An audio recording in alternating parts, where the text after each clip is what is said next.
이 시간 우리 함께 하신 우리 모든 성도 여러분들에게 승리하게 하시는 은혜가 함께 하시기를 주의 이름으로 축원드립니다. 여러분, 십자가 은혜, 오늘은 좀 기본적인 얘기를 좀 많이 하려고 합니다. 많이 우리가 알고 있는 너무나 익숙한 그런 내용들이지만 그러나 오직 한 가지 사실, 죄와 구원의 관계, 죄와 구원의 문제에 대해서 조금 더 우리가 깊이 묵상하며 진정한 믿음의 승리를 누리는 이와 같은 하나님의 그 은혜를 함께 누릴 수 있기를 주의 이름으로 축원드립니다. 여러분, 십자가 은혜는 우리 죄를 위해서 단번에 드려진 제사죠. 우리가 죄를 지을 때마다 제사를 드리는 게 아니라 단번에 드려진 제사로서 그 제사 한 번으로 하나님께서 우리를 죄 없다 여기시기로 약속하신 은혜가 십자가 은혜입니다. 그래서 우리는 예수 십자가 은혜를 믿음으로 구원을 받는다, 그렇게 믿고 있습니다. 그런데 생각보다 많은 분들이 여전한 죄 문제로 인해서 내가 구원받았는가 아닌가 확신하지 못하고 있다는 이런 많은 분들을 보게 됩니다. 왜 이런 고민을 하는가? 현실적으로 여전히 죄를 짓고 있기 때문이죠. 현실적으로. 심지어 그 가운데 어떤 죄는 마치 늪에 빠진 것처럼 헤어나오지 못하는 그런 상태에 있기도 합니다. 도박이나 담배나 술이나 이런 중독적인 것뿐만 아니라 마치 반작용처럼 우리 안에 여러 가지 감정적인 부분들, 시기, 질투, 분냄, 원망, 이런 것들이 마치 반작용처럼 내 안에서 끊임없이 계속해서 나오는 거죠. 그러고 싶지 않은데 계속해서 나도 모르게. 그런데 여러분 잊지 마십시오. 사도 바울은요, 이 로마서를 쓸 때에 로마서의 초입부터 인간의 죄의 심각성에 대해서 다루었습니다. 무슨 얘기냐? 우리 원래 그렇다라는 거예요. 로마서 1장, 2장, 3장에 걸쳐서 인간 중에는 의인이 하나도 없다, 이것을 쭉 논증하고, 유대인이나 헬라인이나 이방인이나 의인이 하나도 없다. 심지어 구약시대부터 아브라함 때부터 이와 같이 하나님의 이 율법을 받은 민족, 그래서 우리는 하나님의 택함받은 백성이다라고 스스로 생각하는 이스라엘조차도 의인이 없다, 하나도 없다, 그렇게 논증하고 난 이후에 이어서 로마서 4, 5장에서는 이런 인간을 하나님께서 구원하시려고 길을 내어주셨다 라고 말씀하죠. 이런 인간을 구원하시려고 길을 내주셨는데, 말하자면 이 구원은 하나님께서 우리에게 일방적으로 베풀어 주신 은혜다라는 거예요. 우리가 뭘 어떻게 해서 은혜를 얻는 게 아니고 일방적으로 주어진 거예요. 하지만 인간은 여전히 죄인이기 때문에, 그래서 의로운 행위로 구원 얻는 것이 아니라 믿음으로 구원을 받는다. 이것은 지금도 마찬가지입니다. 우리가 의로운 행위를 하는 것은 구원을 얻기 위해서 의로운 행위를 하는 것이 아니고 그리스도인이기 때문에 하나님의 의에 사로잡힌 자의 모습으로 사는 것뿐이지, 우리는 죄인이에요. 여전히 때로는 하나님의 말씀을 따라서 의인의 모습일 수도 있지만 순식간에 죄인의 얼굴로 변하는 것이 우리입니다. 다만 구원받은 사람이 어떻게 살아야 되느냐, 그런 우리지만 구원받은 사람이 어떻게 살아야 되느냐에 대한 것이 바로 계속해서 6, 7장에서 이어지죠. 6, 7장에서. 구원받은 사람은 거룩한 삶을 살아야 됩니다. 이게 6장의 내용이에요. 근데 문제가 있죠. 바로 이 지점이에요. 바로 이 지점에서 모든 사람은 마음으로는 하나님의 법을 따르고 싶지만 육신으로는 여전히 죄의 법을 따르고 있죠. 그래서 7장 마지막에 사도 바울 본인조차도 오호라 곤고한 자로다. 스스로 탄식함으로 7장을 마무리를 합니다. 바울조차도 자기의 그 죄로 인한 자기의 그 곤고함을 토로하는 거예요. 절망이죠. 낙담이죠. 낙심이죠. 왜 난 이거밖에 되지 않는가? 바로 우리가 고민하는 바로 그 문제죠. 이에 대한 이 바울의 대답이 바로 8장입니다. 그리고 그 가운데서 꽃을 피우는 것이 바로 오늘 본문이죠. 이에 대한 이 바울의 대답은 이렇습니다. 우리가 여전히 죄를 범하는 죄인이지만 그리스도 예수를 믿는 믿음 안에 있다면, 예수를 믿는다면 첫째, 정죄함이 없고 둘째, 그런 우리를 하나님께서 도우신다라는 거예요. 이게 핵심이에요. 그런 우리를 하나님께서 도우신다. 사랑하는 성도 여러분, 우리의 그 죄의 문제는 더 이상 구원의 문제와 결부시켜 고민하지 마시고 죄의 문제는 이겨야 할 대상으로 여기고 도우시는 하나님과 함께 해결할 생각을 하시길 바랍니다. 해결이 돼요. 근데 내 힘만으로는 안 되고 성령의 도우심을 받는 거예요. 하나님도 우리의 연약함을 아시기 때문에 예수 믿은 후에도 죄를 짓는다 하여서 정죄하지 않으십니다. 그런 줄 아시기 때문에. 오히려 하나님은 죄에 붙잡혀서 죄를 저지르는, 여러분 우리가 예수 믿기 전에는 죄를 저질러도 그게 하나도 안 힘들었어요. 우리 마음에 힘든 부분이 아니에요. 가령 예를 들어 부부간에 부부싸움을 한다 칩시다. 예수 믿기 전에는요, 남편이 먼저 했으니까 내가 화를 내는 게 당연한 거고요, 아내가 먼저 내 심기를 건드렸으니까 내가 화를 내는 게 당연한 거예요. 그러니까 화를 내는 게 당연한 거예요, 예수 믿기 전에는. 그런데 예수 믿고 나니 이 분에 사로잡힌 자체가 하나님 앞에 죄더라.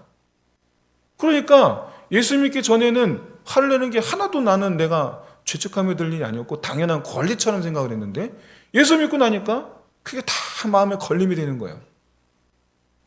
예수 믿기 전에는 싸우면 더 그 마음에 씩씩대는 그 마음, 더 분내고 끝내 상대방을 이기야만이 속이 시원해질 것만 같은, 그래서 더 화를 키우는데 예수 믿고 났더니 싸우면 계속 찝찝하고 계속 후회가 되고 하나님 앞에 가서 주여 또 내가 왜 그랬나이까 또 이러고 있죠.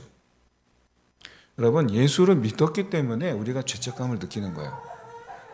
예수 안 믿었으면 그 죄책감 느낄 이유가 없어요.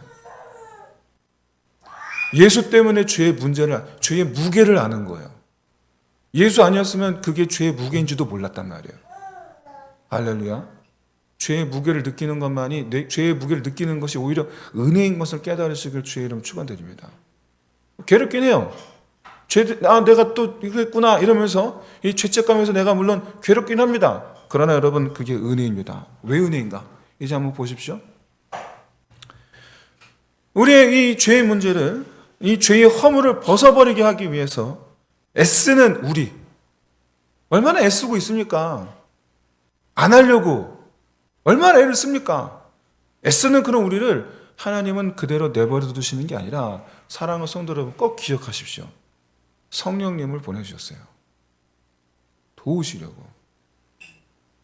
내 감정, 내 행위, 이런 것들이 도저히 내 의지만으로 해결되지 않는다는 것을 이제는 저도 하고 여러분들, 우리 모두가 다 알고 있습니다. 내 의지만으로는 안 돼요. 이게 인정이 된다면 이제 우리 아버지께 부탁하십시오. 하나님, 나를 도와주세요. 이미 그 성령 하나님께서 이미 우리 안에 거하신 줄로 믿습니다. 그래서 여러분 실제로 우리가 만나는 그리스도인은 두 부류예요. 어떤 두 부류냐? 어떻게 두 부류냐? 성령을 의지하는 사람과 성령을 의지하지 않는 사람, 두 부류예요. 나는 어떤 부류에 속합니까?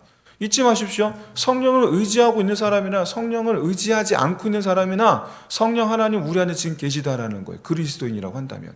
이걸 우리가 아는 자, 모르는 자의 차이일 뿐이에요. 이 시간 함께 하신 분들은 수지 맞은 줄로 믿으시길 바랍니다. 알게 되었구나. 아, 그렇구나. 성령이 나를 도와주시는구나. 마귀는요, 계속해서 우리로 하여금 죄책감에 빠지게 하려고 애를 씁니다. 마귀가 하는 게 그거예요. 죄책감에 빠지게 하려는 거. 그래서 죄를 짓는 것을 마치 나의 의지의 연약함, 의지 박약함의 문제로 몰아갑니다. 너는 그거밖에 안 돼. 이런 얘기죠. 이런 얘기예요. 그렇게 몰아가요.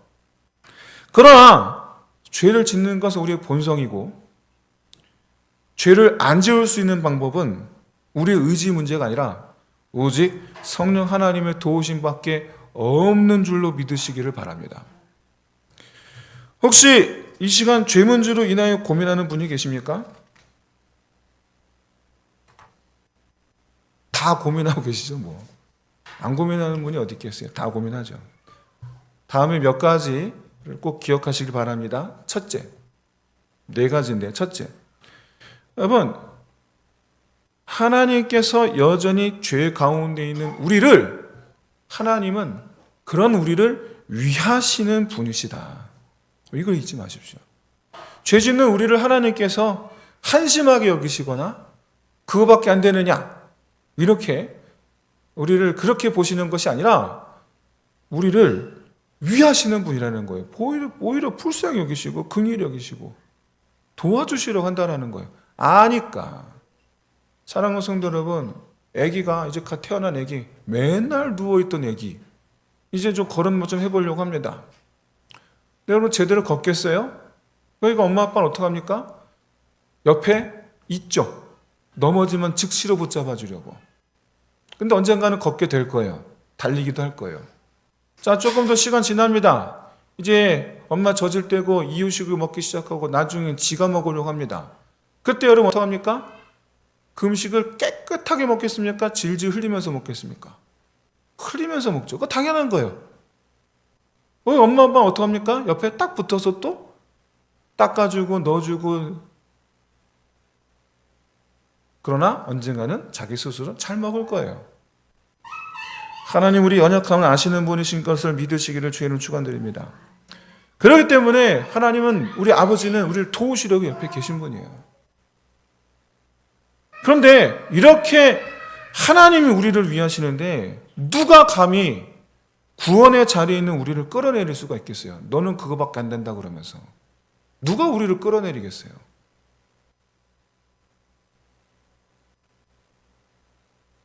그럼에도 불구하고 마귀는, 우리 대적 마귀는 끊임없이 우리의 생각에 우리가 구원받을 만하지 못하다고, 너한테는 구원받을 만한 게 없다고, 너는 그 모양이라고, 하나님 자녀답지 못하다고, 그래서 결국에는 너는 구원받지 못할 거라고 의심을 계속 심어주죠. 우리 스스로 무너지게 만드는 거예요. 정작 하나님은 아닌데, 정작 우리를 구원하신 하나님은 아닌데 우리 스스로가 나는 구원 못 받아 이러고 있는 거예요. 그럼 마귀가 왜 이렇게 합니까? 마귀가 이렇게 하는 이유는 자기 손으로 우리를 어쩌지 못하기 때문에 우리 스스로 넘어지게 만들려는 것이라는 것을 깨달으시길 바랍니다. 마귀가 우리의 구원을 뺏어가질 못해요. 그렇기 때문에 우리 스스로 넘어지기를 바라는 거예요. 여러분, 구원의 자리에서 우리 스스로 내려올 수 있겠습니까? 또 그렇지도 않아요. 하나님께서 우리를 구원하셨으면 그걸로 끝난 줄 믿으시기를 주의 이름 축원드립니다. 누구도 무엇도 우리를 구원의 자리에서 끌어낼 수 없음을 믿는 저 여러분 되시기를 진심으로 소원합니다. 우리 또 죄 문제로 고민하는 우리가 기억해야 될 두 번째, 하나님 우리를 택하셨다라는 거예요. 비슷한 내용이지만 우린 여전히 죄인입니다. 이것을 누군가가 고발하는 거예요. 하나님께. 명수, 이명수, 쟤는 여전히 더럽게 짝이 없는 죄인이요. 구원받을 만한 것이 아무것도 없어. 라고 고발할 리가 과연 누가 있겠느냐. 왜? 그 고발장을 받을 분이 없는 거예요. 여러분, 고발장을 받아야 될 분이 누굽니까? 하나님이잖아요. 근데 정작 그 하나님 우리를 택하셨거든요. 그러니 그런 이 고발장을 받으실 리가 없죠.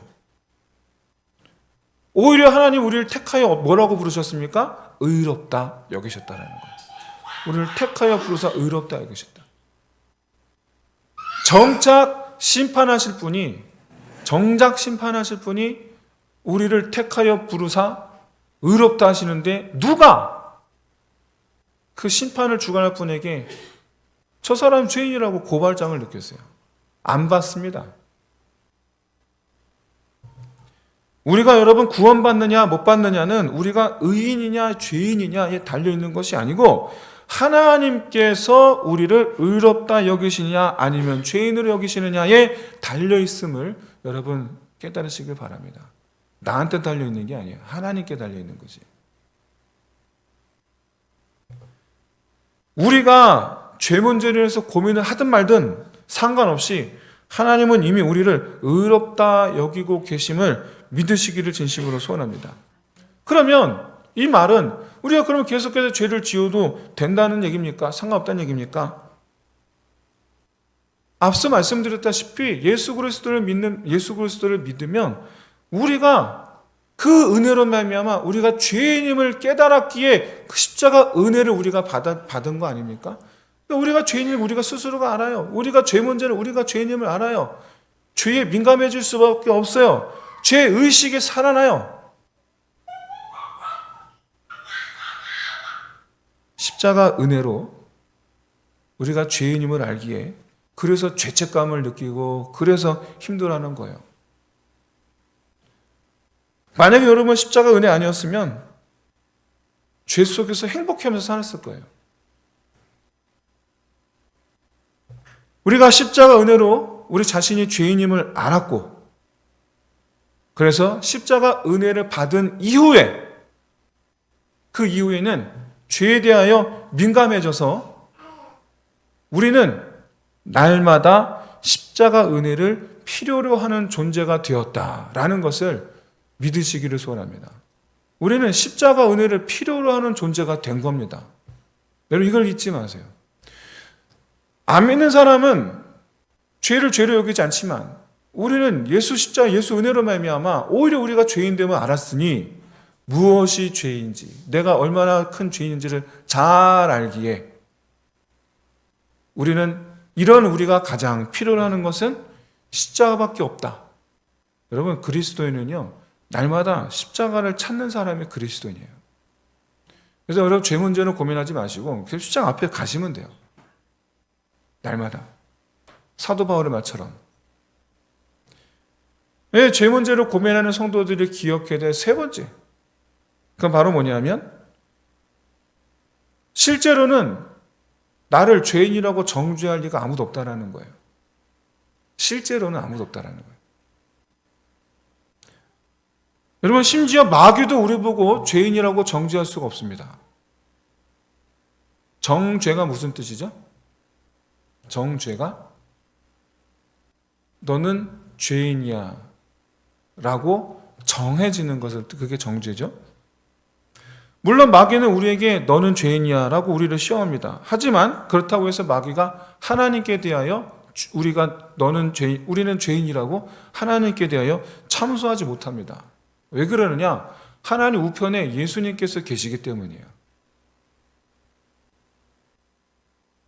우리의 죄를 위해서 나의 죄를 위해서 자기 생명을 내어주신 예수님께서 하나님 우편에 계시사 우리를 핏값으로 사셨음을 하나님께 증언하시는 거예요.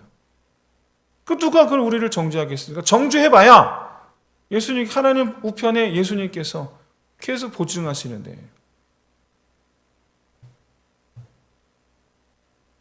다시 한번 말씀드리지만 내가 죄인임을 참소하는 이는 오직 우리 자신뿐이에요. 근데 여러분 이게 얼마나 미련합니까? 이게 얼마나 어리석은 일입니까? 그 누구도 아니라는데 혼자서 그렇다라고 생각하는 거 있으니 이 얼마나 이게 어리석은 일입니까?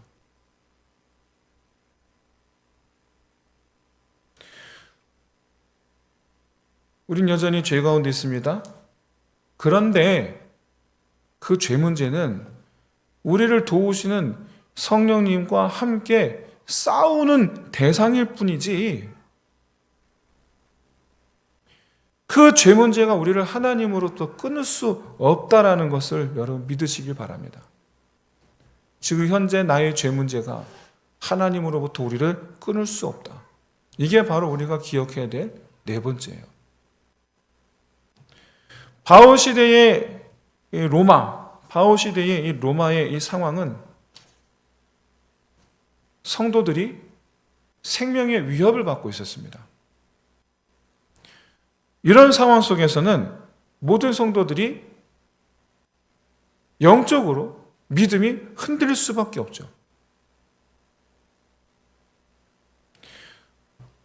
오늘날에야 이와 같은 신앙으로 인한 실제적인 박해 이런 것들 없습니다만은 살고 사느냐 죽느냐의 문제를 우리가 맞닥뜨렸을 때 그때의 신앙인들 대부분이 시험에 빠집니다. 죽음이라는 문제를 앞에 놓고 하나님 어디 계시나이까 그런다라는 거예요. 하나님 어디 계시나이까. 인생의 많은 어려운 문제들 여러분 살다 보면 사업이 망할 수도 있고 잘 다니던 회사에서 부당하게 퇴직을 당할 수도 있고 아니면 내 나름대로 뭔가 좀 해보려고 했는데 잘 안 될 수도 있고 이런 아주 어려운 아주 극심한 어려움 맞이할 때도 있습니다. 이게 인생살이거든요. 근데 여러분 그런 인생살이 그런 극심한 어려움 마주했을 때 이렇게 생각한단 말이에요. 하나님 살아계시고 하나님 나를 사랑하신다면 나를 왜 이렇게 내버려 두느냐는 거예요. 나를 왜 죽게 내버려 두느냐. 나를 왜 이렇게 어렵게 만드느냐. 하나님 살아계시다면 나를 도와주셔야 되는 거 아니냐. 그래서 하나님 어디 계시냐. 하나님 없다. 이런 이 신앙의 시험의 유혹이 찾아옵니다. 그런데 바울 시대의 성도들은 정말 죽느냐 사느냐 실제적인 박해로 말미암은 실제적인 비신앙의 상태로 빠질 수도 있을 만한 그런 시험의 상태에 빠져 있었다. 그런데 사도 바울은 그런 이 비신앙적인 상태에 이른 성도들에게 말하는 거예요. 어떤 위협도 우리를 그리스도의 사랑에서 끊을 수 없느니라. 이 말씀의 의미는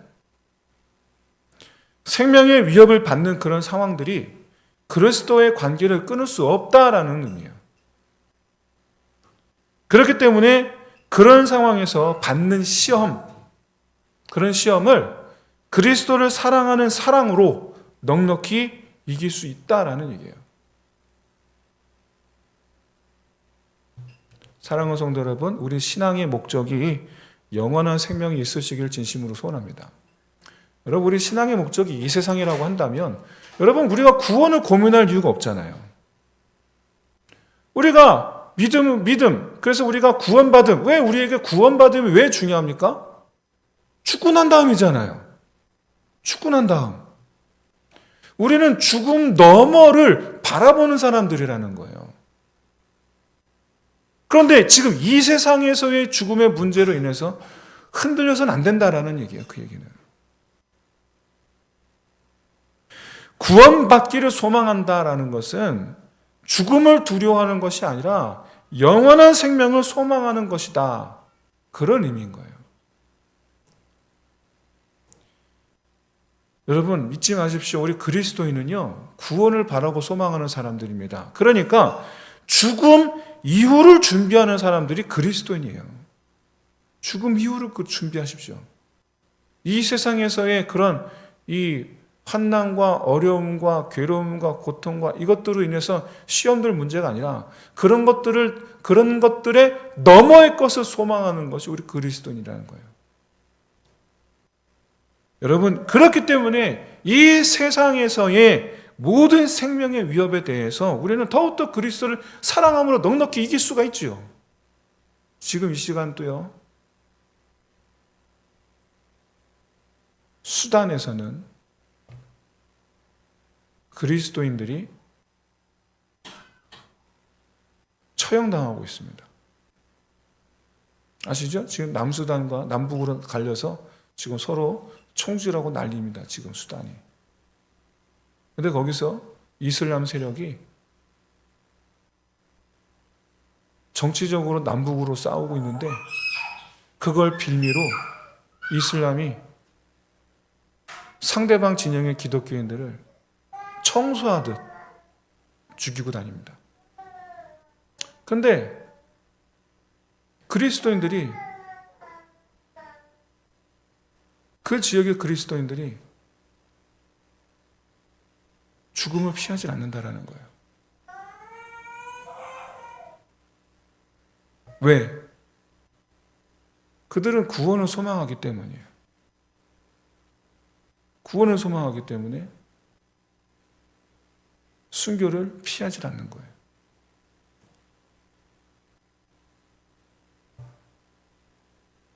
더욱더 그리스도를 사랑함으로 이 세상에서의 삶을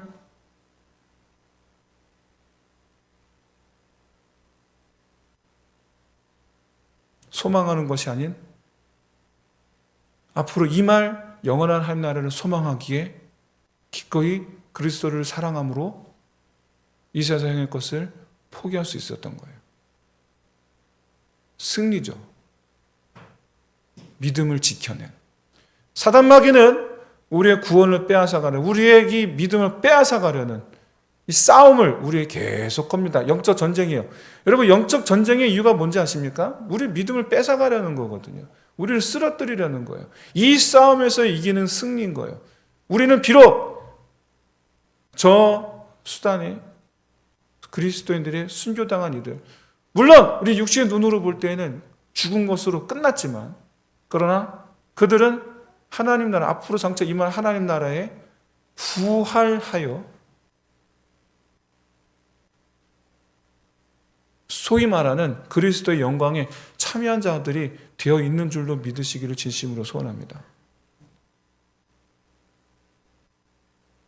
그런데 여러분, 이렇게 이 세상의 환난과 생명의 위협의 시험을 이기는 그리스도인들도 여전히 죄인이라는 사실이에요. 여전히. 무슨 말입니까? 우리가 죄인이라는 것 때문에 구원을 걱정할 이유가 하나도 없다라는 거죠. 하나도 없어요. 여러분, 그러니까 죄와 우리 그리스도인에도 지금 범하고 있는 우리의 그 죄와 구원을 연결하지 말라는 거예요. 여러분, 생각해 보세요. 그런 순교의 상황 속에서 자기가 여전히 죄인이기 때문에 구원받을지 못 받을지 걱정하는 사람이 있겠습니까? 한 명도 없죠. 오히려 그 급박한 순교의 상황 속에서 우리가 할 말 오직 한 가지죠. 주여, 내 영혼을 받아주옵소서.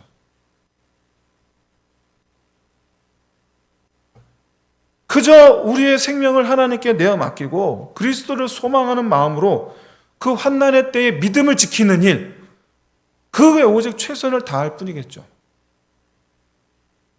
사랑하는 성도 여러분, 우리 자신이 죄인임은 잊지 말아야 되겠습니다. 그거를 무시해서는 안 됩니다. 그리고 무지해서도 안 됩니다. 그 이유는 죄책감을 유지하기 위해서가 아니라 날마다 그리스도를 찾기 위해서입니다. 날마다. 많은 분들이 말씀을 지키지 못하는, 순종하지 못하는 자기의 연약한 모습 때문에 괴로워서 말씀대로 사는 걸 포기하는 분들이 계시더라고요. 근데 여러분, 오히려 우리의 그 연약함을 인해서 날마다 그리스도를 찾는 자 됨으로 말미암아 하나님과 우리의 관계는 더욱더 가까워지고 더욱더 깊어지고, 그로 말미암아 오히려 우리의 심령이 더욱더 날마다 새롭게 변화되어질 줄로 믿습니다. 만일 우리가 말씀에 순종함이 힘들어서 어려워서 괴로워서 그렇게 말씀에 우리가 따르기를 포기한다면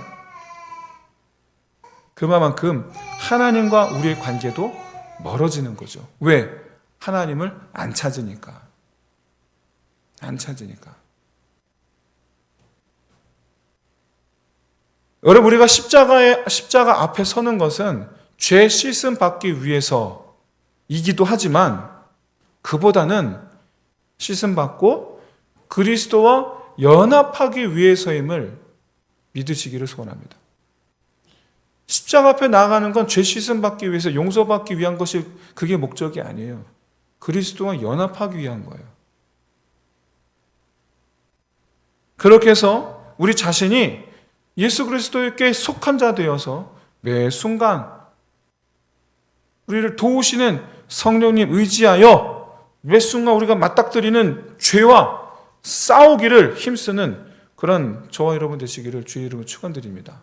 여러분, 그게 그리스도인이에요. 근데 놀랍게도 그러한 삶을 1년을 삽니다. 10년을 삽니다. 그러한 삶을 계속해서 30년을 삽니다. 50년을 삽니다. 그 얼굴에 누구 얼굴이 되어 있을까요? 예수 얼굴이 되어 있는 줄 믿습니다. 그 얼굴이. 사랑하는 성도 여러분, 우리 그리스도인은 잃어버린 하나님의 형상을 회복하는 삶을 사는 것이 그리스도인입니다. 하나님의 형상이란 예수님의 모습이에요. 여러분, 생각해 보세요. 우리가 어떻게 예수님을 따라 삽니까? 우리가 어떻게 예수님을 닮습니까? 그런데 말씀을 따라 살기를 힘쓰며 그렇게 해서 우리를 도우시는 성령님을 의지하여 1년, 2년, 5년, 10년 살다 보니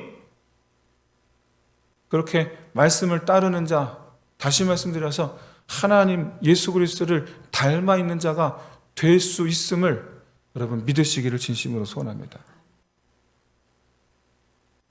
여러분, 하나님의 자녀가 무슨 뜻입니까? 오늘 보니까 애기들이 이렇게 왔어요. 우리 류은이도 있고 우리 하은이도 있고. 그럼 제가 요즘에 애기들 이름이 헷갈립니다. 하도 이름이 비슷해서 애들 이름이 헷갈려요. 가끔 잘못 불러도 용서하십시오. 근데 애들 보니까 야, 요즘에는 딱 보면 얼굴 보면 아, 누구 닮았네 보입니다. 누구 딸이네 딱 보여요. 누구 딸이네, 누구 아들이네 닮았다는 얘기예요. 우리가 하나님의 자녀다. 그럼 그게 무슨 얘기입니까? 하나님을 닮은 자란 뜻이에요. 하나님 우리를 택하여 보셔서 하나님 자녀 삼아 주셨습니다. 하나도 안 닮았던 우리를 불러서 하나님의 자녀 삼아 주셨어요. 그 얘기는 우리가 어떤 삶을 살게 될 거란 얘기예요? 하나님을 닮아가는 삶을 살게 됐다는 얘기예요. 하나님을 닮아가는 사람. 어디에 하나님 우리를 향해서 쉽게 분노하고 쉽게 성질려고 하십니까? 아니죠. 하나님 말씀을 따라 사니 고린도후서 우리 13장 말씀처럼 사랑은 오래 참고 하는 그 말씀을 안 되는데 어떻게든 해보려고 애를 쓰다 보니 내 힘으로는 도무지 되질 않아서 주여 안 됩니다. 하나님을 제발 좀 도와주옵소서. 내가 저런 인간을 내가 어떻게 사랑합니까? 주여 나를 도와주옵소서. 하다 보니 그렇게 1년 지나고 2년 지나고 5년 지나고 10년 지나고 하다 보니 마음이 넓어지고 관대해지고, 예전에는 요만한 것도 내 눈에 거슬려서 화가 났는데 지금은 이만한 것도 넉넉하게 받아줄 수 있는 하나님 품이 되어 있는 나 자신을 보게 되지 않습니까? 할렐루야. 우리 하나님의 자녀인 줄로 믿습니다. 하나님을 닮아 있는 자, 닮아가는 자. 완전하게 하나님을 닮아 있으면 참 좋겠지만, 그러나 그건 우리의 목표이고, 어쨌든 오늘 하루도 주여 우리는 주님 닮아갑니다. 이것이 여러분 죄와 더불어 싸워가는, 성령님 의지에서 죄와 더불어 싸워가는 우리의 인생의 모습인 것을 깨달으시길 바라고, 이 영적 전쟁에서 반드시 승리하시기를 주의 이름으로 축원드립니다. 넉넉히 이기리라. 하나님 약속하셨어요. 넉넉히 이기리라. 하나님의 도우십니다. 그래서 우리 죄 문제로 말미암아 내가 구원받았나 못 받았나 여기 고민 그만하시고, 정말 쓸데없는 고민이니까 그 고민은 그만하고, 그 누구도 우리를 정죄하지 못하고요, 그 누구도 우리를 고발하지 못하고요, 그 누구도 우리를 하나님 사랑에서 끊을 수가 없어요. 그런데 더 이상 그런 고민은 그만하고, 하나님 닮아가는 자, 넉넉히 이기게 하사 하나님의 자녀 되게 하시는 이 하나님의 도우심을 온전히 의지하는 저와 여러분 되시기를 주의 이름으로 축원드립니다. 말씀 마치겠습니다. 여러분, 그리스도인을 구원의 자리에서 끌어내려고 대적하느니 아무도 없어요. 그리스도인을 죄인이라고 하나님께 고발할 수 있느니 아무도 없어요. 그리스도인을 죄인이라고, 너는 죄인이라고 정죄할 수 있느니 아무도 없어요. 그저 나 혼자만의 고민이에요. 오히려 죄 문제로, 우리가 마주하는 이 죄 문제는 오히려 우리가 성령님의 그 도우심을 의지하는 한,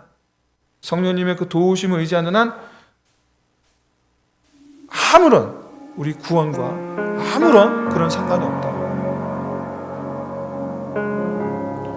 오히려 그 죄 문제로 말미암아 날마다 승리하는 이 승리를 맛보는 삶이 되게 하신다.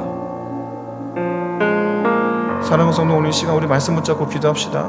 먼저 첫째, 성령을 의지함으로 모든 죄에 대하여 승리하는 삶이 되게 하여 주옵소서. 그리고 죄로 인해서 오히려 더 하나님께로 가까이 나아가는 삶이 되게 하여 주옵소서.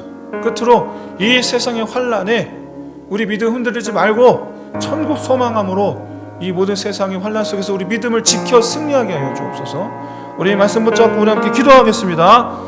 할렐루야. 하나님 아버지, 참으로 우리는 죄인이라 우리 안에 여전한 죄 문제로 해서 많은 고민들이 있었습니다. 이런 내가 구원받은 것이 맞는가, 이런 고민들이 있었습니다. 그러나 주님 말씀하십니다. 아무 관계없다고. 지금의 우리의 죄 문제는 우리의 구원의 문제와는 아무런 관계가 없다고.